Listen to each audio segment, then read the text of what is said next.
Welcome back, everybody, to Riding the Pine.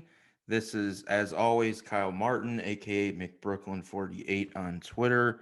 I'm here with Josh Barlog, as usual. I think he's pretty much my co-host now. And we're going to review Game 1 of 56 of the 2020-21 Chicago Blackhawks season.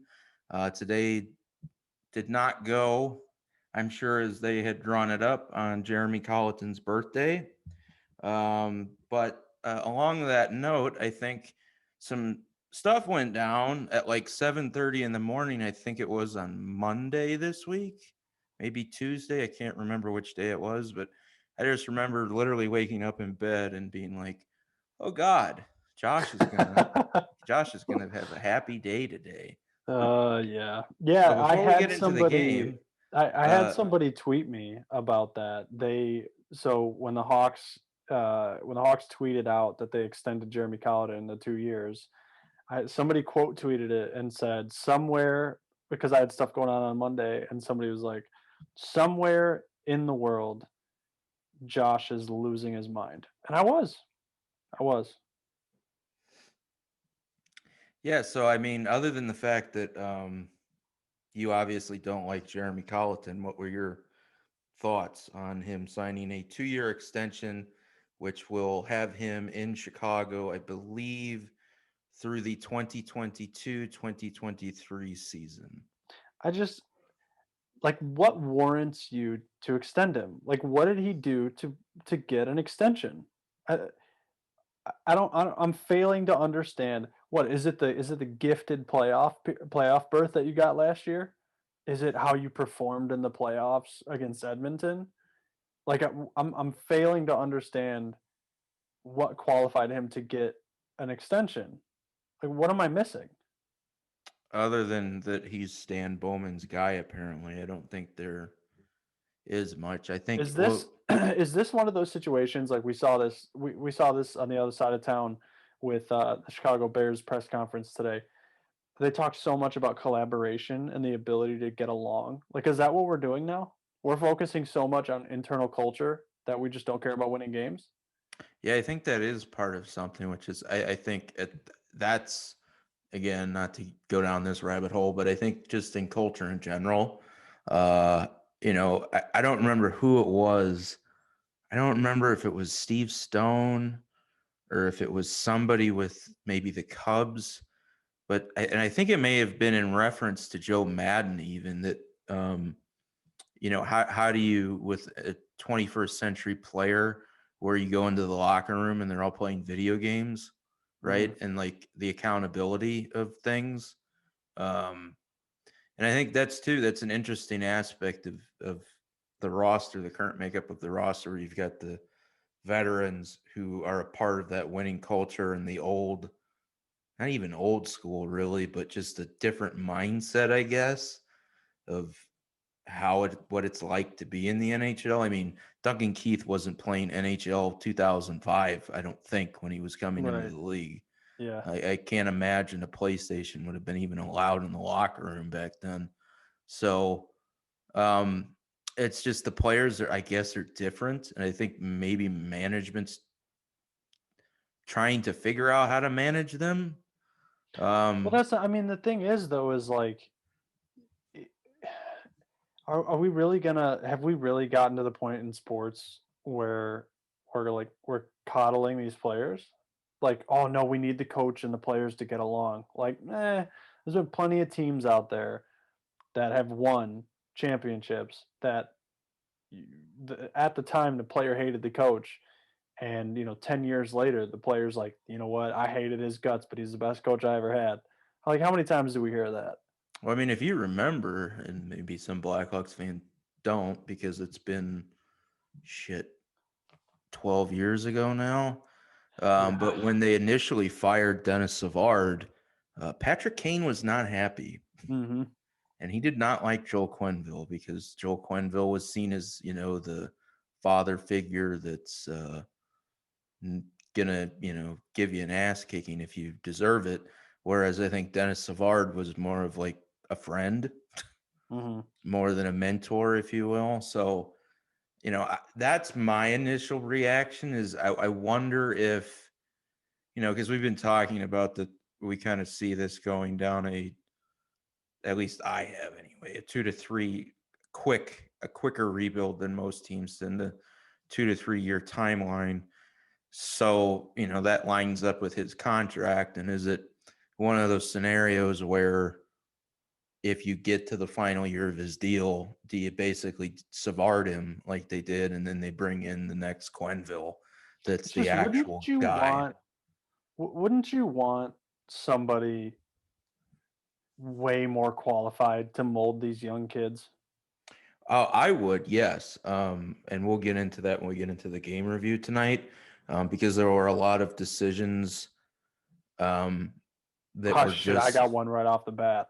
Right off strange. the fucking bat, man. Um, so yeah, let's get into the game. So like, what were your initial thoughts of the game? So originally, we talked about it before on last the episode that came out recently, that there really were no expectations. And if you scroll through Blackhawks Twitter, I'm happy to see that a majority of fans understand that like this is going to be rough, but we're mainly focused on the individual efforts and the individual developments. So with that being said, the first like 5-10 minutes, I'm like, wow. I mean, look, it's not great. It might not even be good, but it's okay. Uh, I I'm think it was surprised. the first 8 minutes. The Blackhawks were leading 6-1 in shots. Yeah, they were. I mean, it was their offense. They were getting shots off, and they were exiting the zone, which is huge. They were exiting the zone, which is something that we hadn't seen last year. Had so many struggles with that. But they were moving the puck, and they were getting up and down the ice. And then I don't want to say that the Hawks just fell off. They fell out of it, but I will say that it just seemed like Tampa Bay kind of found themselves. They were like, "Oh, okay, yeah, season's starting now. Okay, like we'll kick it into gear a little bit," and then they started to roll. Well, and then I think maybe you can even blame the pregame stuff on that a little bit. Yeah, Um, with the, I mean, and I want to say that too. I saw some people making fun of it because I guess it's a thing now for Blackhawks fans to make fun of banners, regardless of who's doing it. hmm But I actually thought that was very well done. How they had the healthcare workers introduce the team, and then um, I must have missed this, but I think they said on the broadcast that because they were supposed to have fans there tonight, but then hmm because of the spike in COVID, they refunded the tickets and decided to hold off. I think they're actually going to do another ceremony so the fans can actually see it in attendance. So that's yeah, a nice touch too. I think some people might think that's overkill, but um, I think I yeah. I mean, don't know though. I mean, it's a Stanley Cup. Like yeah, and I mean, considering the sources of everything that's gone on over the last 10 months now, mhm. um, I thought they did a good job on it, especially considering uh no fans, and what are they going to do? And that they played tribute to the healthcare workers and all of that. And then also, I don't know if they're going to do this every game. If they're going to do like, did you catch the like ref starting the game off, kind of You like know what I NFL did? style? I did, and I didn't know. Like I didn't know. I was confused. Like Yes, I don't know if that's just the opening night thing, or if they're actually going to do that at I don't every know. opening Maybe face-off. maybe it was because the hashtag tonight was NHL face off, so maybe that had a Yeah. little bit to do with it. I'm not sure. I don't recollect that being a thing. The Yeah, I don't ever last, recall that yeah, happening. yeah, no idea. But I mean, as far as the game goes, overall, not good, Bob. But there's some things here and there that you can take away, which is basically going to be the focus of the entire season. Is you're going to have to try and comb through the 60 minutes or more and pick out something that you like. I'm going to say this, unfortunately, that there were a few saves that Malcolm Subban made that were pretty decent, but that scares me because that means he's going to play more. Yeah, I agree. And I think I was seeing that too on Twitter when I was, scanning and kind of seeing what other people were saying, and um, he was not good tonight. I No, he realize he was had a not save good. of the year candidate, but like as they said on the broadcast, and we can get into it as the breakdowns, but he Mhm, literally caused a penalty. He should have stopped the second goal. mhm. He even himself said in the post game that he was giving up bad rebounds, which pretty much everyone said going into the season. That was, I mean, I think we talked about it in the last episode, the preseason review, that he was giving up a lot of rebounds and he needed to stop that. That's what they were working on him with. And then, he gives up 5 goals, which we both called, by the way. I think we should. Yeah. We were a goal off on our well, I don't know if you had Well, the you were, yeah, because I said 5-3, you had 5-2. yeah. Yeah, I don't know. I mean, I I'm okay. I guess just because of the state of the team, I'm just okay with the loss. I think you're just gonna have to live with it. Like a lot of these games are gonna happen a lot this year, especially with the Mitchells and the Boquist. You're just gonna have to throw them out there and see what happens, Yeah, I would and that's definitely. it. I want to talk about Boquist, but I made some notes just to Hmm. kind of review each period, and I did not mention Boquist, so I guess maybe I'll just mention him off the top. Um, as we were just saying, this is going to be a long season. They're going to have a lot of losses, and they're going to have a high draft pick. Uh, who knows where it will be, but it's probably going to be for sure top 10, maybe top 5. And Hmm. if we look at the top 5 projected picks in this draft, 3 of them are defensemen, including the number 1 overall pick right now, at least that scouts are projecting. So, like, I have not seen, and I want to preface this by saying this is only one game, Yeah. but this is, it's not really just one game because we're kind of halfway through what would be a normal season. So these players, especially the younger players, should have been improving in the offseason, whether that was gaining weight, working out, working with some of the veterans or whatever. And in Boquist's case, working with a Brian Campbell like he was last year. Um, However, I haven't seen any progression out of him whatsoever. And I think more so than Mitchell or any of the other defensive prospects, Boquist is kind of the guy right now, and hype. And the reason I brought up the draft, if the Hawks do, as we assume, have one of those top picks, I'd assume they're going to take a defenseman, which is just going to clutter that defense up even more. And when Boquist is supposed to be this offensive D man, I think he did assist on that fluke of a goal that was scored late in the game. Hmm. But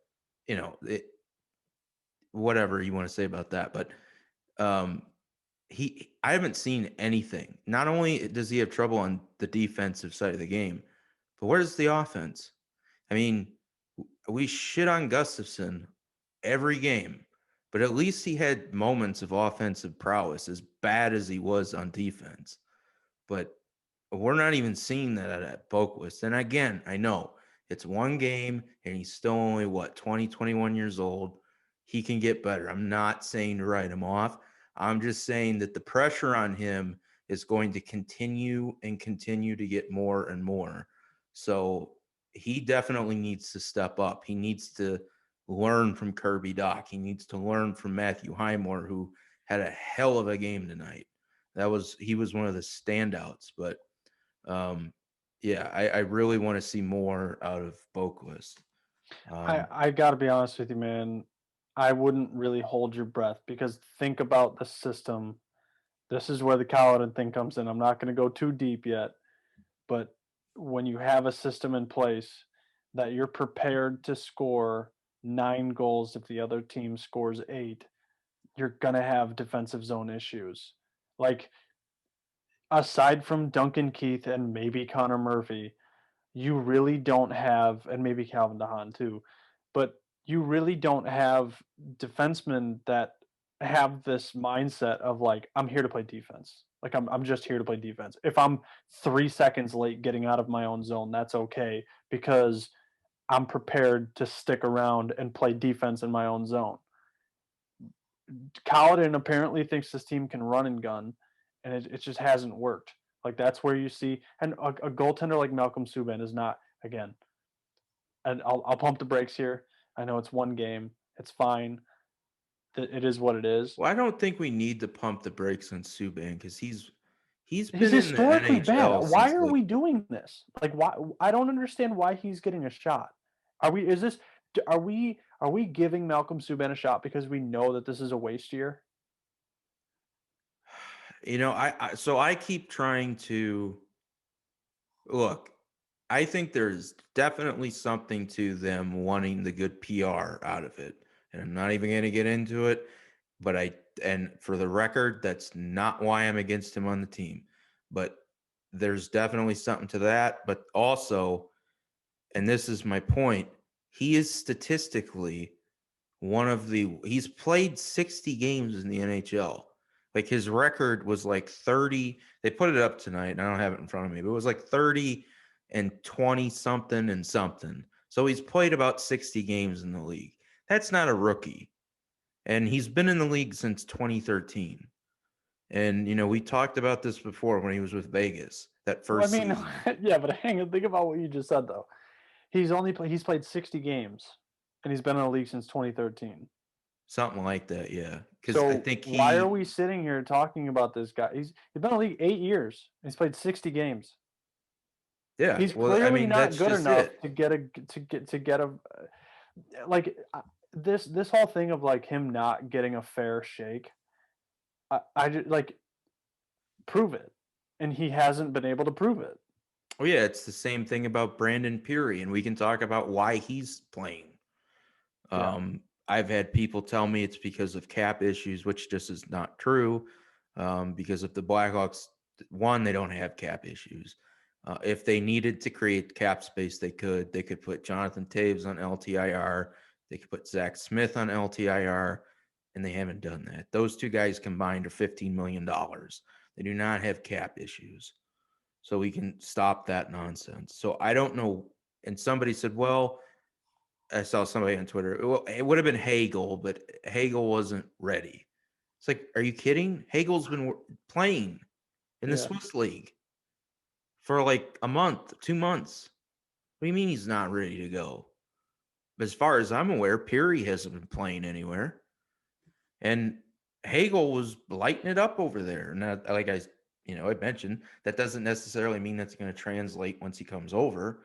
But, Peary's almost 30 years old, or he might be 30 years old. I mean, where is this? And I was thinking about this tonight. I'll just get into like, here are the pointers that I've made from the first period. Keith looks good per usual.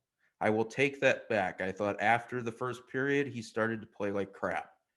Highmore looks like the best forward. He was probably the best forward. The lack of forward depth is showing, which I want to get to in a minute. And back to Colliton, Zadorov was being misused. So let's talk about the first goal that was a power play goal that they scored. We've went on over the Zadorov trade ad nauseum. They supposedly brought him in to be a big net front presence guy who could check people, and he's a big body. Basically, Dustin Byfuglien. That's basically what they saw him as. Well, on your first penalty killing unit, he's not out there. And what happened? How did the goal get scored? Well, you had a defenseman up at the point. I think it was Victor Hedman, slapped it in. It hit Subban, I believe, or maybe a deflection.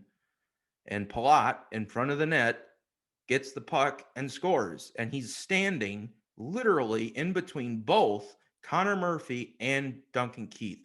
Supposedly your two best defensive defensemen who are on your PK.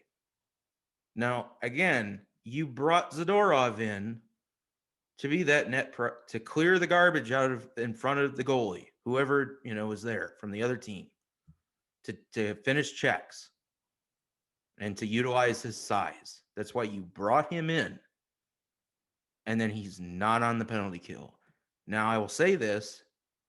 I didn't notice it throughout anymore in the first period, but in the second period and on, Zadorov was on the penalty kill. Not that it made much of a difference, but he was on it at least. But again, and this goes across the board of not just the players, but with the coaching staff, and apparently in the press box too. This team to me has a huge hockey IQ problem. Because to me, most functioning people that know hockey would sit there and go, why is Palat allowed to stand literally in the slot between two defensemen? Yeah, I mean, look, it's another question. There's so many questions that go into this coaching staff.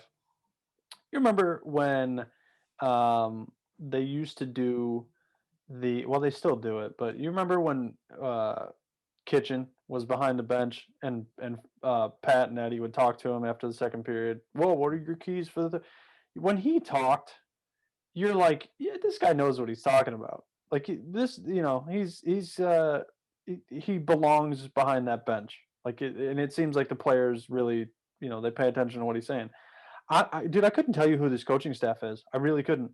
I have no idea.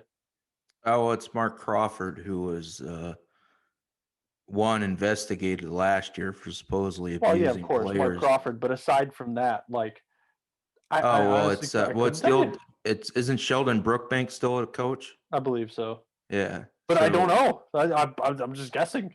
well, and that's a good question. Like Jeremy Colliton's resume aside, which is obviously skeptical, what in the hell has Sheldon Brookbank ever done to get a coaching gig? Now, I'm not saying, I mean, there are a lot of coaches that had burnout NHL careers, or in some cases, never even made it to the NHL.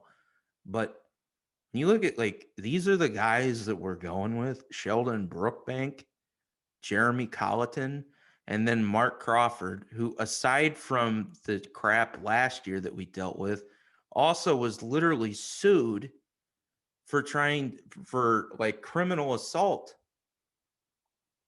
Yeah. because of the Moore incident between the Canucks and the Avalanche, where the guy literally is paralyzed from the waist down. So, It's just one of those things where, and I might be looking too into this, and look, it doesn't really have anything to do with the game tonight, but it just seems like Chicago sports have, like, aside from a couple franchises, have lost their pride. Like, it just doesn't seem like it used to be, like, oh, like New York, Chicago, and LA, like those are the three big ones. And now it seems like some of the franchises in the city are just, they're like okay with sucking. Like they're just well, cool with it. the Cubs have always been okay with sucking, and arguably the Bears have been too. I mean, Well, after that conference today, yeah, they're yeah, definitely I okay with mean, it. and again, this is the Blackhawks podcast, but I'm 30 years old and I can't remember the Bears have had what, maybe 5 winning seasons in that 30 years. It So, hasn't and the been same good. thing with the Cubs. The White Sox were probably, well, basically Reinsdorf, the Bulls for a long time with Jordan, and then the White Sox. They were never great, but they were always at least respectable. And then obviously they tore it. They learned from the Cubs, tore it down, rebuilt. And the Bulls have been a shit show for ever since Jordan left, really, other than like 2 years of Derrick Rose. So, and obviously the Blackhawks were even at probably the biggest shit show in town before old man Wirtz died.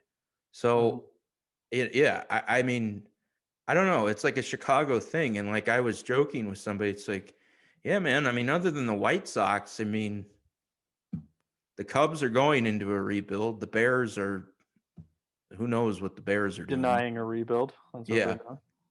The Blackhawks are probably the closest next to the White Sox to being relevant again. And even that's kind of a scary thought based off of what we saw tonight. But, I still think, it's one game. you're playing the defending champions tonight, so there's, you don't want to get too overblown with what we saw, but you know, I agree. There's an identity problem in Chicago sports. So, I mean, do you have anything to take away in the first? I mean, other than I think you briefly said that, it seemed like the first 8 to 10 minutes they were okay, and then like the wheels fell off. Yeah, that's pretty much it. So if you want, we can move on to the second because I do have something that I noticed in the second period. Yeah. So my takeaways for the second: offense still is non-existent. Subban is who we thought he was. Haha, in Bears memory. Undisciplined penalties, and then Highmore continues to shine. So what did you notice? Yeah, so I mean, this note really the second and the third period, it just my notes continue to go back to Jeremy Colliton is what happens in that intermission to where these guys can come out and look like they just woke up from a nap. Like I understand that we're not going to get the product that we used to get between 2010 and 2016. But I mean, show me something. Like, give me the first. What the question should be? Why was the first 8 minutes of that hockey game so much better than the last 52 minutes? Like, there has to be a reason, and it just seems like in between periods, nothing is done to get these guys going. Can I pull this to kind of a, I guess, corollary to the Vegas series where Oh yeah, where they would play really well, and you're like, yeah, they can they can play with these guys, and then the wheels just fell off. mm-hmm. Happened pretty It's much every game, every single Yeah, game. and especially against good teams. And look, I want to make this point too because I've had people talk about Doc and Taves. I don't think Doc and Taves make this team much better. Sure, they're going to make it a little bit better, but I don't see it. There's no depth whatsoever at forward, none. And like the non-existent offense that I brought up again, we talked about it with Subban. I brought it up with Peary. Why isn't Kurashev playing? Why isn't Yeah. Hagel playing? You said you were going to play kids, and now we're playing 30-year-olds. Why in the hell are we playing Matthias Janmark? He played about 14 minutes tonight, 13 minutes and 56 seconds. Lucas Walmark, who was this guy was supposed to be, again, it's one game, but he was supposed to be a defensive two-way forward who could win a faceoff. His face-off percent tonight was second worst on the team at 31% and 15 minutes ice time.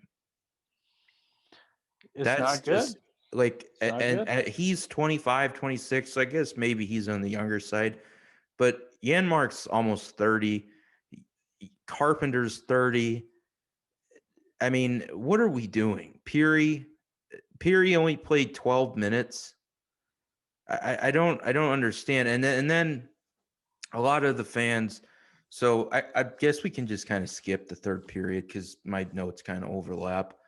I will mention I thought Pius Suter played well. I thought he had the second best game next to Highmore, and Strome played well too, which we'll get to as kind of a wrap up. Something I think that's going overlooked aside from his goal, but you had DeBrincat play 23 minutes. Strome played 21 minutes and 20 seconds. Kane played 22:42. Nobody else at forward played over 18 minutes. The next closest guy was Andrew Shaw at 17:50. Yeah, I Kubelik's at mean, it just 11:48. that's the. I'm glad you brought that one up. Okay, so if we're gonna sit here and talk about the non-existent offense, okay, and we're going to talk about how supposedly we want this team to run and gun with these guys, with whoever we're playing. Dominic Kubalik scored 30 goals last season, and he doesn't break 15 minutes. Like, look, I say what you want about Dominic Kubalik. Okay, there are people out there who don't like him. Uh, There are people out there who think he's overrated. That's fine that you can think that, and that you want to think that. But the reality is he found the back of the net last year. So history tells you to play him. If you want to score goals, play people who are going to score goals. Well, this goes. I mean, we're going off Colliton again, or I guess railing on it, but Yeah. I think it's important because I mentioned Highmore literally in 2 out of the 3 periods, and I could have mentioned him again in the third, but I didn't because I didn't want to, waste notes on it. But Highmore played a grand total of 10 minutes tonight. He played less than Kubalik did. Yep. And that line was by far the best line of the night. Camp, Highmore, and Carpenter. Now, he played, let me go back here. He played, Camp played 12 minutes, Carpenter 11:40, and then what did I say? Highmore played 10:38. So 3 minutes of Highmore's 10 were shorthanded. Camp 4 minutes of his 12, and then Carpenter 4 minutes of his 11:40. So So really, literally, we're talking under 10 minutes for all three of these guys. yeah, not even. We're talking 5 minutes, 5-on-5 apiece. Yeah. Yeah. That's unacceptable. They're your best line. I don't give two shits that they're the fourth line. Like, and here's the thing, and a coach should know this. Again, this is where I talk about hockey IQ. And this is probably part of the reason that Kubalik didn't play that often. Who's he playing with? He's playing with Janmark and Suter. I think that was the line. Maybe they put Shaw with him a little bit. But he's not playing with skilled players. Well, Suter should be a skilled player, and he showed that tonight. But, first game. He can't, whatever. But you've got all your offense on one line. Strome, DeBrincat, and Kane. And when they play, like nobody else hit 18 minutes, and they all hit over 21. Mhm.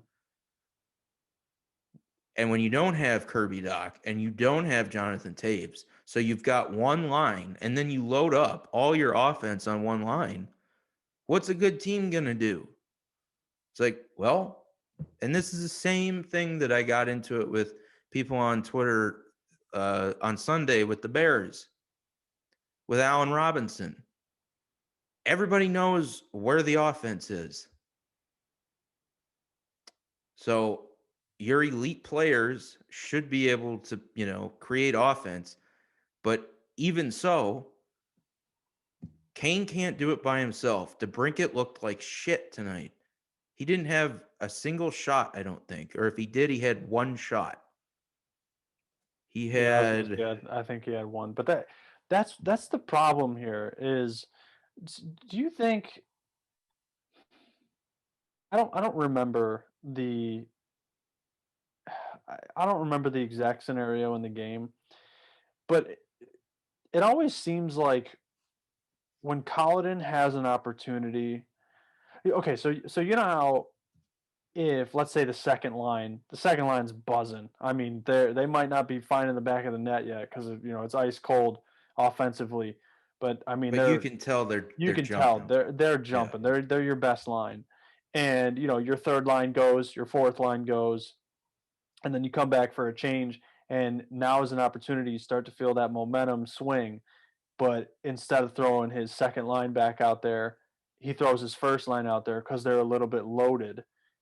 It just seems like there's always chances where it's like, hey, things are kind of lull a little bit. Like the game is it's pretty even keel right now. You have a chance to swing the momentum your way, but he doesn't do it. He just doesn't do it. I don't understand. Like I know I'm really hard on this team, and I pick apart guys like Alex Nylander and guys like that, but it really does start behind the bench. I mean, it starts up top, but it in game situations, it's behind the bench, and I just I'm sorry, dude. This 2-year extension thing is just killing me still. It's gonna haunt me every day, every day. I just think there's a problem, and whether it's exclusively behind the bench, like again, I don't want to overreact because obviously, again, they're playing the champions and it's one game and they haven't really had a preseason. But there is like, did you see anything like any fight from this team whatsoever? No, and again, I think it's the guy behind the bench. I just And I really do, man. I like you play as hard as your coach's coach. well, I don't know if it's the vets just don't give a shit or if it's I don't know. It should bother everyone on the team when Matthew Highmore is the guy that's getting called out as being the best player on the ice, Yeah. and he only played 10 minutes. Yep. Half of it was on the penalty kill. Right. Yeah, I mean, I just I don't know. I think everything that we're saying is some people could take it as a little bit of an overreaction, but I think there's enough evidence from last year carrying over to kind of you can make a case for either one. I'm not going to be mad if people are saying that we're overreacting here, but Well, look, we knew they were going to lose. I don't yeah, have a problem with with them losing. no, I don't either. It's the problem with how they're losing. Yep. There's no fight in the team whatsoever. They're making stupid mental mistakes. Like I said, the very first you were up 6-1 in shots. You had the penalty, and then you had the coaching error because Zadorov wasn't on the ice, Hmm. which is and this is literally what Bowman brought him in for. You gave up clearly a guy that could have been traded at the deadline for a first round draft pick, most likely, for Zadorov. And I mean, I thought Zadorov played well tonight. He was misused, but he played well. He played 19 minutes and he made a couple really good plays. But why didn't he fight somebody? Why didn't Shaw stir up something? Why didn't Yanmark stir up something? Yeah, get Like, your team going a little bit. yeah, like just something. And I'm not even talking like a fight or anything, just a big hit. Yeah, hit somebody. Yeah. Yeah, something. And I don't know. Like, I just, Kane was literally non existent tonight. Now, again, I defend him in that because, as I said earlier, when you throw all your offense on one line and you're a one dimensional team, the other team is going to exploit that. But again, for the amount of money he's making, even if he's not scoring, he's wearing a captaincy letter. Why is he not on that bench screaming at someone or yelling or something? Yeah. He's supposed to be a leader. If the guy behind the bench isn't going to do it, then you do it. Yep. Like, you've been around Quenneville, you've been around winning. You have, I would hope, the self respect to not want to be a part of shit like this. So, why are you like, he just looks dejected. And I can Hmm. understand it, like, because again, he has no room to do any creative stuff because you got a big, heavy team in Tampa Bay and they're focused on you. But you got to show me something. And I'm just not getting it. So, like, as a final thing to end the review of the game on a strong suit note that's not all negative, Dylan Strome, while he did show up on the score sheet fluke with a fluke, but he wasn't that noticeable because, again, as I said, that line was really neutralized. But if you go back and you look at his stats, and he had lost his role as a center to Doc when Taves and Doc were on the team, and he was horrible at the dot. But so was Kirby. But Kirby at least was putting more on the boards, at least in terms of offensive prowess, to play with the better players. Tonight, Dylan Strome was 58% at the dot. I don't think he's ever done that in a game. Well, And and he, you like I have to said, he think played. too. You have to think too, like against the Tampa Bay team, who, I mean, this is what they do. They win. They win those battles, and they win at the dot. And for him to hit 58% tonight, you can't complain. That's for He damn also sure. played 7 minutes on the penalty kill, Yeah, which again, I think I didn't really touch on that, but that was a disaster. The penalty kill was a just the disaster. special teams in general was Yeah, disgusting.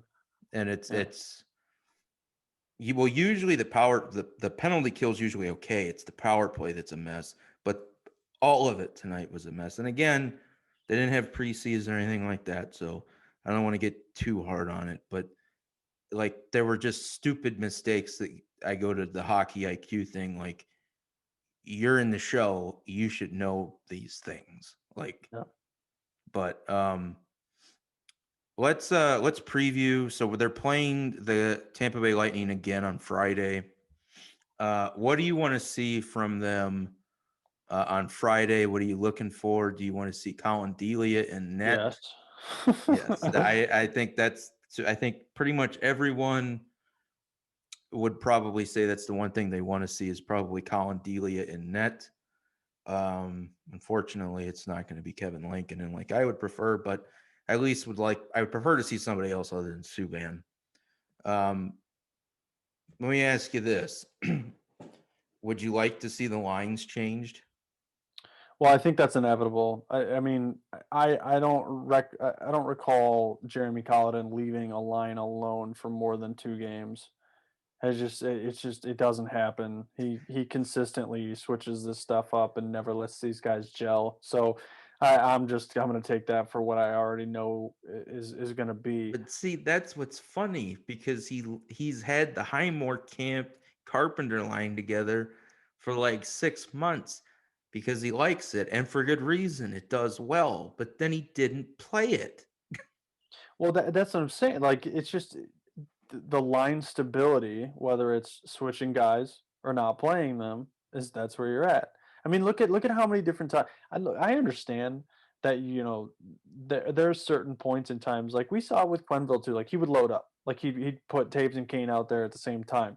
Well, in the first 46 minutes or 56 minutes, whatever, it would be Taves on the first line, Kane on the second, just to spread it out a little bit. But I don't know. It's this vendetta against Jeremy Colliton. But looking to Friday, aside from seeing Colin Delia in net, and a little bit of offense, I'd like to score more than one goal. Do A you little bit think more they bring exciting. anybody up from the taxi squad? No, honestly, I think it's a little too early. Right? It's only game one, so Yeah. I think they kind of try and let these guys, get their legs under them and see how it goes. But a little more back end stability would be nice. I would like to call some names out other than Duncan Keith.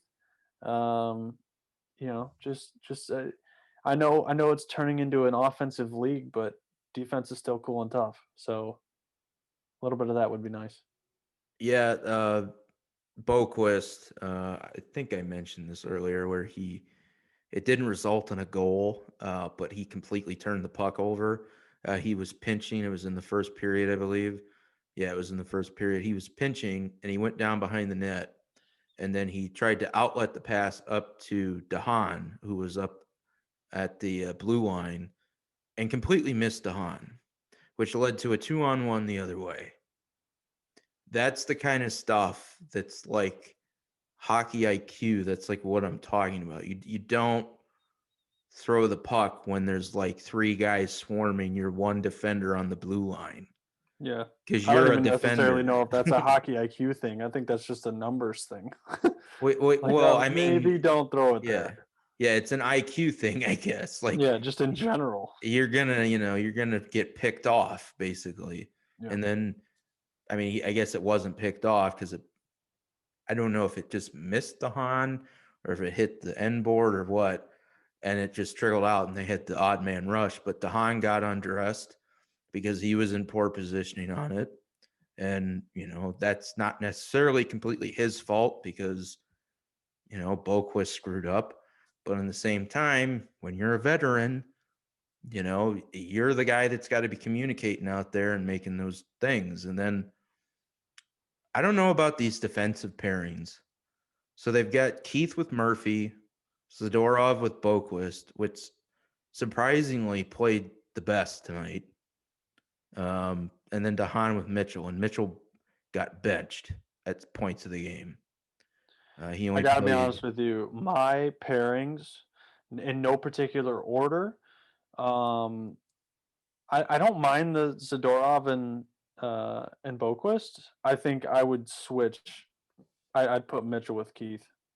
Yeah, I don't like Connor Murphy with Keith. I don't. Well, I just think for the sake of having a guy like Duncan Keith Mentoring in Mitchell. game time and with games like real game speed decisions, you know, coaching a guy like Mitchell. I mean, we're talking Boquist and Mitchell are like the quote unquote future of this blue line, and you got him with Calvin DeHaan. No disrespect to Calvin DeHaan, but he's no Duncan Keith. Yeah, well, and then which just boggles your mind too with Boquist with Sidorov. Like, I guess I can understand that you want Sidorov as the big body to create space for Boquist, but Boquist isn't producing. Like, and I think part of that might be he's struggling so much on defense that his offense is suffering because of it, because he's out there overthinking. Mm-hmm. And he's going to do that. You kind of, I don't want to say you want to give him a babysitter, but yeah. And then who the hell knows what's going to happen with Brent Seabrooks coming back? That's going to be another nightmare. Yeah. But anyway, so just to kind of do a final recap, the Blackhawks in game one of the 2020-2021 season against the defending Stanley Cup champions lost 5-1 tonight. The only goal was from Dylan Strome late in the third period. The assist on that goal went to Andrew Shaw and I believe, yes, Adam Boquist. Malcolm Subban finished the night with saving 28 out of 33 shots for a god-awful .848 save percentage. We all, pretty much everybody and their mother told you so on that one. Regardless of the spectacular paddle save that he made. But with that, everybody, again, I know we were kind of negative. This shouldn't be a negative season. I don't want to be, all negative because there are things to look for and we knew it was going to be bad. But just relax, have fun with it. And we'll see you guys Friday night for the rematch. And hopefully the Hawks have a little bit of a better outcome. Thanks, and we'll see you then.